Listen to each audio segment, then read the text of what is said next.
ਗੁਰੂ ਨਾਨਕ ਵਾਹਿਗੁਰੂ ਜੀ ਕਾ ਖਾਲਸਾ ਸ਼੍ਰੀ ਵਾਹਿਗੁਰੂ ਜੀ ਕੀ ਫਤਿਹ। जन्म साखी 10 गुरुओं की। सूरज प्रकाश ग्रंथ। साखी गुरु हरगोविंद साहिब जी की। गुरु जी की तस्वीर उतारनी।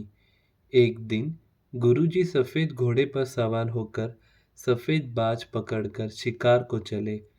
आप जी के सिर पर रेशमी दस्तार और हीरे जड़ित कलगी शोभित दे रही थी। धन गुरु नानक।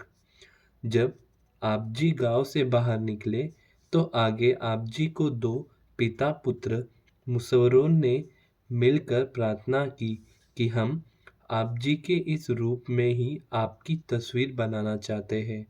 गुरु जी ने आज्ञा दे दी तो उन्होंने गुरु जी की शरीर के सभी निशान के ले लिए और घर आकर तस्वीर को पूरा रूप देकर तैयार करके भाई बिधि चंद को दे दी। गुरुजी ने तस्वीर देखकर दोनों पिता पुत्र पर प्रसन्न होकर बहुत इनाम दिया।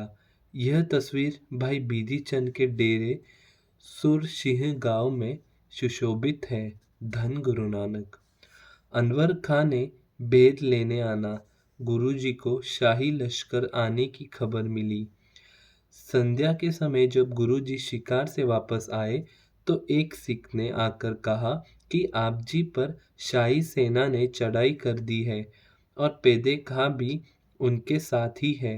गुरुजी ने कहा, बाबा नानक भली करेगा। धन गुरु नानक। जो गुरु घर पर चढ़ कर आएगा वह नीचे ही गिर जाएगा।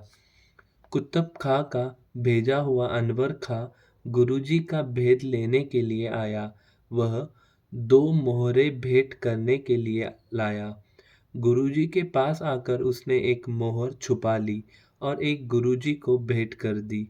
अनवर खां ने मन में सोचा कि अगर गुरुजी अंतर्यामी होंगे तो दूसरी मोहर भी मांग लेंगे।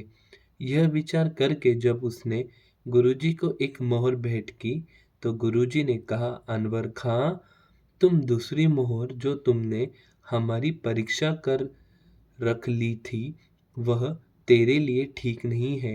अनवर खां ने दूसरी मोहर भी गुरुजी को भेंट करके क्षमा मांगी और एक तरफ होकर बैठ गया। धन गुरु नानक। कुछ समय के बाद गुरुजी के द्वार से जाकर अनवर खां ने काले खां को बताया कि गुरुजी को आपकी चढ़ाई का कोई पता नहीं है। उनके युद्ध की तैयारी भी कोई नहीं है। तुम रात को आक्रमण करके करतारपुर की ईंटें से ईंट बजाकर गुरुजी को जीवित पकड़ लो। बाद में सबने परामर्श दिया कि पेदे खां को आगे लगाकर, क्योंकि यह हर प्रकार से गुरुजी का भेदी है। पिछली रात मुंह अंधेरी ही आक्रमण कर दो। धन गुरु नानक।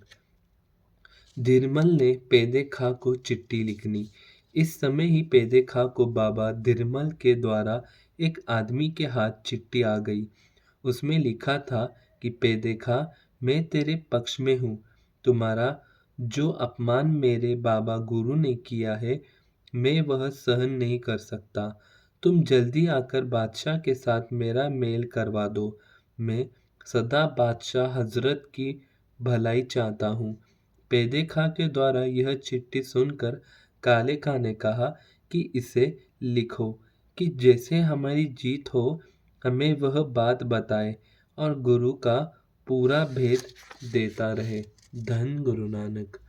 वाहिगुरु जी का खालसा श्री वाहिगुरु जी की फतेह। काले खां ने आक्रमण की तैयारी करनी। जब आधी रात ढल गई तो काले खां ने अपने सेनापतियों को करतारपुर पर हमला करने का हुक्म दे दिया। इस समय 50,000 फौज काले खां की, 2,000 अनवर खां की, 12,000 दुआबे से कुतुब खां ने इकट्ठा की। सैकड़ों लुटेरे आसपास के गांव से आ मिले।